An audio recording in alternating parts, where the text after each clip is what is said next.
नमस्कार। समय चक्रमा तपाईलाई हार्दिक स्वागत छ दर्शकवृन्द। म सन्तोष बेके थापा। बरु बालुवा पेले तेल निस्किएला, घाम खाएर प्यास मेटिएला, संसार घुमे मुसाको सिङ भेटिएला, गोहीको मुखमा पसेर निस्कन सकिएला, पानीमाथि कुदेर सागर तर्न सकिएला, सर्पलाई शिरमा राख्न सकिएला, तर माओवादीहरूसँग नसकिने भएको छ दर्शकवृन्द। भन्न त लङ्कामा सुन्छ कान मेरो बुच्चै भन्ने हो, तर अब त्यो खान फेरिएको छ। माओवादीका घर घरमा सुन्छ, बाहिर खोजेर के हुन्छ। अहिले माओवादीको पल्लो तहमा रहेका अधिकांश नेताका परिवार सुन तस्करीमा मुछिएका छन्। उपराष्ट्रपति, उपाध्यक्ष, उपमहासचिवका परिवारै पक्ष सुन तस्करीको गिरोहमा सक्रिय छन्। गुणले गुण खान्छ तर माओवादीले सुन खान्छ भन्ने अवस्था आएको छ। तैपनि उनीहरूलाई हैसुक्क छ, किनकि सरकारको नेतृत्व माओवादीले गरिरहेको छ। अधिकांश ठुला पदमा प्रचण्डकै परिवारका सदस्यको कब्जा छ। जसले बोक्यो भारी उसैले खायो मेक मारी भने जस्तो जनताको जीवनस्तर परिवर्तनको असफल एजेन्डा बोकेर पनि बारम्बार सत्तामा रहेका प्रचण्डले आफ्नै परिवारका लागि जनयुद्ध गरेको र गणतन्त्र ल्याएको विषय अब नौलो मान्न छोडियो। फलत यो प्रचण्ड शासनमा माओवादीहरूले मानव तस्करीदेखि सुन तस्करीसम्म गरेका छन्। योबाट अलि टाढै रहेका माओवादीहरू भने यिनीहरूको आतंकबाट अजित छन्। आइतबार पूर्व उपराष्ट्रपति नन्दबहादुर पुनका छोराले बाबुकै नाम जमानी राखेर सुन तस्करी गरेको विषय सार्वजनिक भएपछि माओवादीकै नेता लेखनाथ न्यौपानेले सामाजिक सञ्जालमा लेखे, कामरेडको झुसिलो डकार नाउन्जेल हुने यस्तै हो। अर्थात् माओवादी भित्रका कमरेडहरूले खानुसम्म खाइरहेका छन्, अब डकार आउने बेला भएको छ। त्यसकै पट्टाक्षेप स्वरूप माओवादी नेता तथा पूर्व उपराष्ट्रपति नन्दबहादुर पुनको परिवारले सुन तस्करी गरिरहेका केही प्रमाणहरू फेला परेका छन्। समय चक्रको पहिलो रिपोर्ट आज यही विषयमा केन्द्रित छ। बाँकी हेरौँ रिपोर्टमा। 10 वर्षभित्रमा यो देशलाई चाहिँ दक्षिण एसियाको त सबभन्दा अगाडि लान्छौँ। आजभन्दा झन्डै 20 वर्ष अघि 10 वर्षमै नेपाललाई एसियाकै धनी देश बनाउँछौँ भन्दै लट्ठ पार्ने माओवादी नेताका छोराछोरी सुनतिर, तर आमाको कान बुच्चै पारी सुन धितो राखेर जनताका छोराछोरी रुदै रुदै मुगलानतिर। यस्तै छ यो देशको हाल र यस्तै शासकले बनाइरहेका छन् बेहाल। हुँदा देशकै सम्मानित पदमा बसेका उपराष्ट्रपति नै सुन तस्करीमा जोडिएपछि यो भन्दा कहाली लाग्दो देशकै बेज्जत अरू के होला दर्शकवृन्द। माओवादीका क्रान्तिकारी नेता तथा पूर्व उपराष्ट्रपति नन्दबहादुर पुनका दुवै छोराको साइनो सुनसँग जोडिएको तथ्य फेला परेको छ। नन्दबहादुर पुनका छोरा दिपेश यसअघि नै सुन तस्करीको आरोपमा सिआइबीले बयान लिएका पात्र हुन्। अर्का छोरा जितेन्द्र पनि सुन तस्करीमा संलग्न भएको र छोराको तस्करीमा बाबुले सघाएको विषय सार्वजनिक भएको छ, जसका केही तथ्य र प्रमाणहरू देखाउँदैछौँ। 2076 असोज 19 गते नन्दबहादुर पुनका छोरा जितेन्द्र पुन मगरले चीनको शेन्जेन प्रस्पर मङ्क कम्पनीसँग तमसुक गरी 4 किलो अवैध सुन भित्राएका थिए। दुवै हातका औँलाले ल्याप्चिने लगाएको यो तमसुक हेर्नुहोस्। यसरी तमसुक गरी सुन भित्राउँदा जितेन्द्रले झन्डै 2.5 करोड रुपैयाँ 1 वर्षभित्र तिर्ने गरी कम्पनीसँग म्याद लिए, जसको ब्याज मात्रै दैनिक 20,000 र वर्षभरि 71 लाख तिर्ने शर्त राखिएको यो कागजमा उल्लेख छ। सामा र ब्याज गरी झन्डै 3.25 करोडको सुन तस्करी भएको तथ्य यो कागजले देखाउँछ। जहाँ उधारोमा सुन दिँदा चिनिया व्यापारीले नन्दबहादुर पुनका छोराको भिडियो कैद गर्दै नाम लेख्न र ल्याप्च्यान्न लगाएका छन्। शर्तहरूबारे मन्जुरीनामा लिएका छन्। Yes, correct. And yes, bots. And by 4 kg is the confirmed.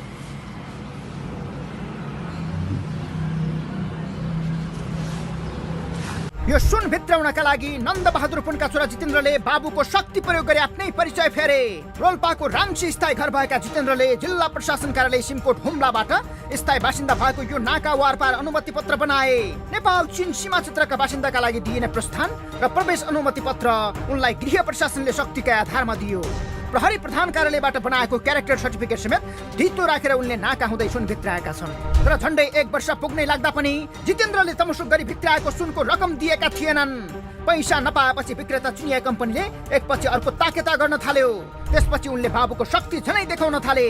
आफू उपराष्ट्रपति नन्दबहादुर पुनको छोरा भएको भन्दै उपराष्ट्रपति कार्यालयको स्वकीय अधिकृतको परिचय पत्र देखाए। त्यतिले पनि नपुगेपछि बाबु नन्दबहादुर पुन र आमा हस्तमाली पुनको छोरा भएको नाता प्रमाणित पत्र बनाए।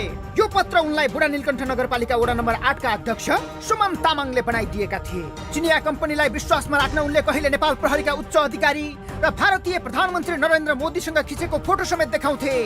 यति बेलासम्म जितेन्द्रले 5 पटकसम्म अवैध तरिकाले सुन भित्राइसकेका थिए। उपराष्ट्रपतिकै छोरो हो भन्ने भएपछि चिनिया कम्पनीले पनि निर्धक्क सुन दिइराख्यो, किनकि त्योभन्दा अघि नै उनले चिनिया व्यापारीलाई बुबा नन्द बहादुर पुनसँग भेट गराएको समेत खुलेको छ। राज्यको दोस्रो ठुलो पदमा बसेर पुनले नेपालमा सुनको व्यापार गर्न थालेको बताएपछि उपराष्ट्रपतिकै नाम जमानी राखेर सुन दिएको कुरा अहिले चिनिया कम्पनीले सार्वजनिक गरेको छ र उसले नन्द बहादुर पुनका बाबु छोरा शक्तिशाली सुन तस्कर गिरोह भएको संज्ञा दिँदै आफूलाई भुक्तानी नदिएर सम्पर्कविहीन भएको आरोप समेत लगाएको छ। चिनिया कम्पनीले गरेको विच्याट कुराकानीमा बाबु छोराकै मिलेमतोमा सञ्चालित यो अन्तर्राष्ट्रिय ठग गिरोह भएको कुरा कान्तिपुर पत्रिकाले समेत सार्वजनिक गरेको छ। पूर्व उपराष्ट्रपतिज्यूका छोराहरू चाहिँ जुन चाहिँ सुपुत्रहरू हो कि कुपुत्रहरू हो होइन, अब उहाँहरू चाहिँ सुन तस्करीमा तुरुन्तै आइजिपीलाई बोलाएर यो के हो र यसको अनुसन्धान प्रक्रिया तुरुन्तै सुरु गरिहाल्नुहोस् भनेर ती सम्बन्धित पात्रहरू, ती संदिग्ध पात्रहरूको ट्र्याकिङ पनि भइरहेको भन्ने मैले बुझेको छु, तर विधिको शासनअनुसार। यसरी हेर्दा माओवादी केन्द्र अब सुनवादी केन्द्र हो। गत असारमा सिनामङ्गलबाट बरामद भएको 61 किलो सुन तस्करी र गत वर्षको पुसमा भेटमा लुकाएर ल्याएको 9 किलो सुन तस्करीमा समेत नन्द बहादुर पुनकै छोरा दिपेशको नाम मुछिएको छ, जो नेकपा माओवादी केन्द्रको विद्यार्थी संगठन अखिल क्रान्तिकारीका महासचिव समेत हुन्। उनको सुन तस्कर दावा छिरिङ लगायतका गिरोहसँग कनेक्सन रहेको पुष्टि हुने तथ्य समेत फेला परेको थियो, तर सिआइबीले सामान्य बयान कागज गराएर मात्रै छोडिदियो। यो प्रकरणमा माओवादीकै उपाध्यक्ष कृष्ण बहादुर महराका छोरा राहुल अहिले पनि जेलमा छन्। यी दुवै तस्करीको अनुसन्धान सुरु भए लगत्तै जितेन्द्र भने फरार भएका थिए। 61 किलो सुन प्रकरणमा माओवादीका उपमहासचिव तथा हालका अर्थमन्त्री वर्षमान पुनको परिवारको कनेक्सन समेत छरपष्टै छ। वर्षमानका भाइ प्रणेश पुनले दावा छिरिङसँग मिलेर सुन गाल्ने कम्पनी खडा गरेका थिए। दावाकै श्रीमती तथा नन्द बहादुर पुन र वर्षमान पुनकी नातेदार बहिनी अमला रोका अध्यक्ष रहेको कम्पनीको शेयर धनी प्रणेश पनि थिए। गत मङ्सिर 19 गते विमानस्थलमा बरामद गरिएको 14 किलो सुन तस्करीमा समेत नन्द बहादुर पुन पदमा हुँदा कोर टिमभित्र बसेर काम गरेका जीवन कुमार गुरुङ पक्राउ परेका थिए। यसर्थ सुनको साइनो पुनमा भएको तथ्य अब लगभग प्रमाणित भएको छ। माओवादीका अधिकांश नेताहरू सुन तस्करीमा संलग्न छन् भन्ने शङ्का पनि यसले थप बलियो बनाएको छ, तर अब उनीहरूलाई अनुसन्धानको दायरामा ल्याएर कारबाही प्रक्रिया अघि बढ्छ कि बढ्दैन हेर्न बाँकी छ। माओवादीका अध्यक्ष प्रचण्ड नेतृत्वकै सरकारका गृहमन्त्री रवि लामिछानेले नन्द बहादुर पुनका छोरा द्वयमाथि अनुसन्धान अघि बढाउन निर्देशन दिएका छन्, तर यसमा छोरासँगै सधैँ मन्द मुद्रामा देखिने बाउ खेलाडी निस्किएका छन्। नेकपा माओवादी केन्द्र होइन दर्शकवृन्द, यसका केही नेताहरूको धन्दाले यो त नेकपा सुनवादी केन्द्र बनेको छ। नन्द बहादुर पुनको परिवार सुन तस्करीमा, वर्षमान पुनको परिवार सुन तस्करीमा, कृष्ण बहादुर महराको परिवार सुन तस्करीमा, पूर्व माओवादी रामबहादुर थापा बादल र टोपबहादुर रायमाझीका छोराहरू समेत मानव तस्करीदेखि सुन तस्करीमा। यी आरोपहरू सामान्य छैनन्। अहिले नन्द बहादुर पुनका छोराहरू विरुद्ध सुन तस्करीका जुन खाले प्रमाणहरू भेटिएका छन्, यही नै उनीहरूलाई कारबाहीको दायरामा ल्याउनका लागि पर्याप्त आधार प्रमाण हुन्। के यति प्रमाण भएपछि अब गृहमन्त्रीलाई कारबाही प्रक्रिया अघि बढाउन अन्य कुनै कागजपत्र आवश्यक पर्ला त कि प्रचण्डकै निर्देशन कुर्नु पर्ला? यद्यपि गृहमन्त्री रवि लामिछानेले आइतबार नै प्रहरीलाई निर्देशन दिँदै पूर्व उपराष्ट्रपति नन्द बहादुर पुनका छोराहरूलाई कारबाहीको दायरामा ल्याउन भनिसकेका छन्। यिनको परिवारले पदमा हुँदा यतिसम्मको आतंक मच्चाएको रहेछ कि सम्भवतः दहचोकको डाँडोमा ठडिएको यिनको आलिशान बङ्गला पनि यही तस्करीकै पैसाले ठडिएको होला। मानौ त्यहाँ ढुङ्गा माटो नभएर खोस्रियो भने सुनै सुन भेटिन्छ होला। एउटा छोरो सहकारी ठगदेखि सुन तस्करसम्मको आरोप झेलिरहेका छन्। अर्को छोरा चिनिया तस्करलाई नै झुक्क्याएर 4 किलो सुन उधारोमा ल्याउन सक्ने क्षमता भएका, अद्भुत क्षमता भएका व्यक्ति छन्। के बाबुले सहयोग नगरी चिनियाले जितेन्द्रलाई सित्तैमा सुन हात लगाइदिएका थिए त? थिएनन् दर्शकवृन्द। यहाँ त उपराष्ट्रपति पद नै बेचिएको छ, अर्थात् त्यो कुर्सीमा बसेर त्यसको गरिमा बेच्ने काम भएको छ। यसर्थ छोराहरू फरार भए पनि पहिलो हतकडी बाउ नन्द बहादुर पुनलाई लगाउनु पर्ने अवस्था देखिन्छ। के गृहमन्त्री वा नेपाल प्रहरीले त्यसका लागि तयार होला त? प्रचण्डको परिवारवादले मच्चाएको आतंकबारे प्रसङ्ग जोड्नेछौँ एकैछिनको ब्रेकपछि।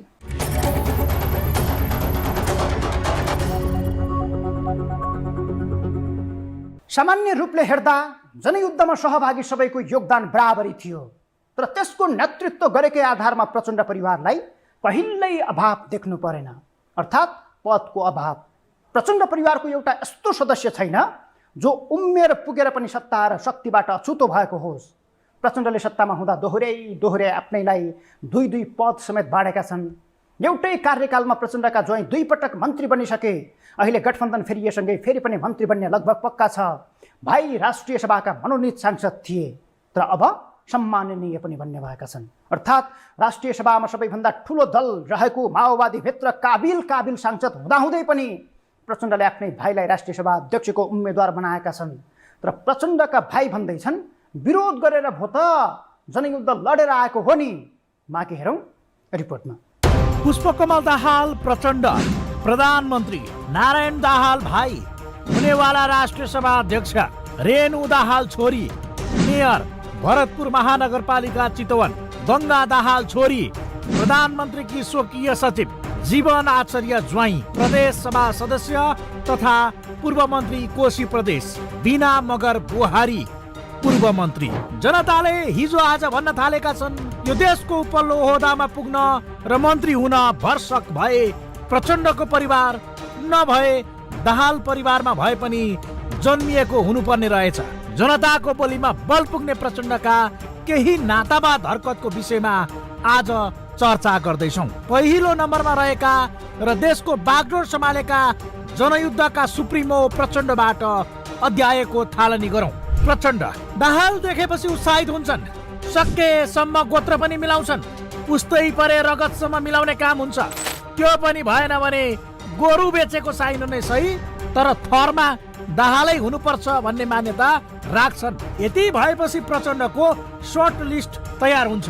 यो भित्र पनि सर्ट लिस्टबाट टप लिस्ट छनौट हुन्छ। त्यो भनेको उनको घरभित्रको परिवार हो, अर्थात् छोरीदेखि बुहारी र भाइदेखि ज्वाइँसम्मको सेटल नै प्रचण्डको फाइनल लिस्ट हो। सम्भवतः अब लोकसेवा आयोगले एउटा प्रश्न थप्नु पर्नेछ, यो देशमा एउटै परिवारबाट सबैभन्दा धेरै राजकाजमा पुगेका कुन? त्यसको उत्तरमा लेख्नु पर्नेछ र भन्नु पर्नेछ प्रचण्डको दाहाल परिवार। देशका मन्त्री र प्रधानमन्त्री को छन् भनेर अलमलमा हुनुहुन्छ भने अब प्रचण्डको परिवार सम्झे पुग्ने भएको छ। दर्शकबिन, माइत आएकी छोरीलाई डालोमा स्वकीय सचिव र ससुराली आएका ज्वाइँलाई दाइजोमा मन्त्री दिने ल्यागत यिनै प्रचण्डले राखेका छन्। त्यसअघि बुहारीले घुर्की लगाएर भित्तोको पर्दा मन्त्री दिएर कामथुम पारेका प्रचण्डले परिवारको भाग शान्ति मिलाउँदै गर्दा अहिले भाइलाई पनि राष्ट्रिय सभा अध्यक्षको उपल्लो ओहदामा पुर्याएका छन्। धेरै हुनुहुन्थ्यो, पहिले पनि उपाध्यक्ष हुनुहुन्थ्यो उर्मिला अरियाल, होइन उहाँ पनि हुनुहुन्थ्यो, हामी पनि थियौँ। धेरै तमाम खालका सदस्यहरू हामी त्यसका लागि योग्य थियौँ। सत्ताका लागि छेपारको जस्तो 3 पटक गठबन्धन फेरेका प्रचण्डले यो बीचमा 62 जनालाई मन्त्री बनाएका छन्। अरूलाई खल्तीबाट यतिका मन्त्री बाँड्न सक्ने प्रचण्डले आफ्ना परिवारलाई किन छुटाउँथे र? फेरि घुमी फिरी रुम्जाटार भने जस्तै काङ्ग्रेससँगको गठबन्धन फुटाएर राष्ट्रिय सभामा भाइलाई हुलेका छन्। अब प्रचण्ड परिवारको यसमा बेजोड तर्क हुन सक्छ। जनयुद्धको रापतापमा बन्दुक बोकेर हिँडेकोले अहिले ब्याज खान नपाउनु? के जनयुद्धमा हिँड्ने प्रचण्डको परिवार मात्रै थियो त? किन प्रचण्डको परिवारले मन्त्री जनयुद्ध लडेर उपलब्धि हासिल भएको हो कि प्रचण्डको परिवारले मात्रै जनयुद्ध लडेर उपलब्धि हासिल भएको हो? त्यसो भए सिंहदरबारको गेटमा पूर्व लडाकु किन चित्कार गर्दैछन्? अनि शेरबहादुर देउवाको प्रधानमन्त्री कालमा प्रचण्ड बाबुराम मोहन वैद्यको टाउको मूल्य 50 लाख तोक्दा प्रचण्डका खातिर छातीमा गोली थाप्नेहरूको परिवार चाहिँ उनीहरूका बाउन्सर कर्मचारी थिए जसलाई मासिक पारिश्रमिक दिएर प्रचण्ड परिवारले युद्ध लडाएका हुन्। होइन भने युद्धको नाममा नाफाखोरी राजनीति कहिलेसम्म गर्छन् प्रचण्ड? सायद यिनको पसमा थियो भने जन्मिन बाँकी नाति पनातिका लागि पनि जगेडामा मन्त्री वा कुनै उपल्लो ओहदाको पद अहिलेदेखि नै ओगटेर राखिदिन्थे होला। प्रचण्डको परिवारवादले फेरि एकपटक जनयुद्धको हुर्मत लिएको छ। त्यसैले त यिनलाई कुकुरको पुच्छर सोझिएला प्रचण्ड नसुध्रिने मध्येका प्रजातिमा पर्छन् भनेर जनताले भन्न थालेका छन्। सर्वहारा वर्गको मुक्तिका लागि भन्दै स्कुल गएका अबोध बालबालिकालाई बीच बाटैबाट थुतेर बन्दुक पड्काउन सिकाउने प्रचण्डले जनताको मुक्ति त यस्तै हो, आफ्ना परिवारका भने 3 पुस्तालाई पुग्ने गरी उद्धार गरेका छन्। जुन कुरा यिनको नातावादमा डुबेल्की मारेका माथिको तथ्यले घाम जतिकै छर्लङ्ग पारेको छ। यद्यपि अहिले राष्ट्रिय सभा अध्यक्षका उम्मेद्वार नारायण प्रसाद दाहालले आफूलाई माओवादी केन्द्रका अध्यक्ष पुष्पकमल दाहाल प्रचण्डको भाइ भनेकोमा असन्तुष्टि जनाएका छन्। उनले पार्टीमा आफूले दिएको योगदान र जिम्मेवारीका आधारमा उम्मेदवारी दिएको बताएका छन्।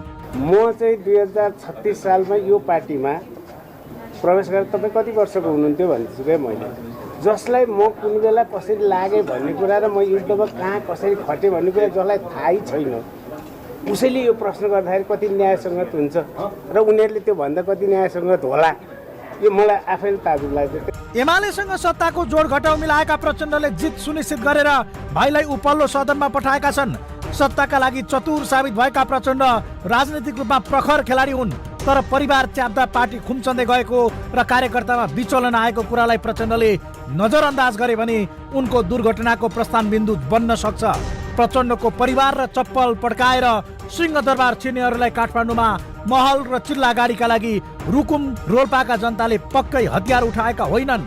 प्रचण्डका यी हरकतले जनताका छोराछोरीलाई शहीद बनाएर व्यवस्था परिवर्तनको नाममा रगतको होली खेलाएका हुन् भने जनआक्रोशको ओजले चुलिएको धैर्यताको बाँध टुट्न सक्छ। प्रचण्डले 17,000 को बलिदानी दिएर ल्याएको लोकतन्त्र उनकै परिवारका लागि थियो, यसको चित्तबुझ्दो जवाब दिने बेला भएको छ। आफू र आफ्नो पारिवारिक स्वार्थका लागि जति बेला जस्तो सुकै अभिनय गर्न सक्ने बहुरूपी कलाकार हुन् प्रचण्ड। एनसेलको अर्बौं घोटालामा छोरी गङ्गा दाहाल जोडिएको विषय सार्वजनिक भएपछि लोकतन्त्रमाथि नै हमला भएको टिप्पणी गरे। जब जब प्रचण्ड परिवारमाथि प्रश्न उठ्छ, एकाएक व्यवस्था सङ्कटमा पर्छ, जनयुद्धका उपलब्धिहरू गुम्ने खतरा हुन्छ। यस्तै यस्तै ब्ल्याकमेलिङ गर्दै जनतालाई झुक्क्याउन थालेको 3 दशक बितेको छ। माओवादी भित्रको अवस्था हेर्ने हो भने सिद्धान्तमा चलेकाहरू झन्डै 10% को हाराहारीमा मात्रै छन् होला, बाँकी सबै प्रचण्डकै समर्थक मात्रै हुन्। एक अर्थमा उनीहरू प्रचण्ड परिवारका खेतला हुन्। प्रचण्डका गलत प्रवृत्ति बारे कसैले विरोध गर्दा पनि छाती दुख्छ भने बुझे हुन्छ उनीहरू अझ उच्च कोटिका खेतला हुन्। बाली लगाउँदा सबै एकजुट भएर लगाए, तर खाने बेला प्रचण्ड परिवार र केही आसेपासेभन्दा परकाले पाएका छैनन्। अहिले केही माओवादीहरूले नारायण दाहाल प्रचण्डका सहोदर भाइ होइनन् भन्दै खेतला हुनुको अस्तित्व बचाइरहेका छन्। तर यिनी कास्कीको ढिकुर पोखरीमा प्रचण्ड खलक्कै एक भाइ थिए। प्रचण्डसँगै चितवन बसाइ सरे अनि पद खाने बेला प्रचण्डकै भाइ हुँ भनेर हात पाउ फिजाउने। प्रचण्डले पनि भाइ नै हो भनेर जहाँ पनि उनैलाई अवसर दिने, भाइ भएकै आधारमा राष्ट्रपतिबाट मनोनित गराउने, भाइ भएकै कारण अध्यक्षको उम्मेदवार बनाउने। अनि भाइ होइनन् भन्ने तर्कको के तुक नारायण दाहालले आर्थिक स्रोत जुटाउने र लजिस्टिक सामान सप्लाई गर्ने बहानामा युद्धकालदेखि नै सम्पत्तिको थुप्रो लगाउने काम गरेको आरोप समेत माओवादी भित्र लाग्ने गरेको छ। अनि यिनीसँग प्रचण्डको भाइ हुनु बाहेक अर्को कुनै योग्यता छैन भन्ने आरोप पनि लाग्छ। के झक्कु सुवेदी नारायण दाहालभन्दा कमजोर वा कम थिए त? के उर्मिला अर्याल महिला भएकै कारण कमजोर थिइन् त? होइन भने 101 क्षमतावान हुँदाहुँदै विज्ञहरूको थलो राष्ट्रिय सभामा नारायण दाहालको भर्ती किन? सत्ता र शक्ति भोगीहरूको यो हाल हुँदा गरिबहरूको के हाल छ त्यो पनि देखाउनेछौँ एकैछिनको ब्रेकपछि।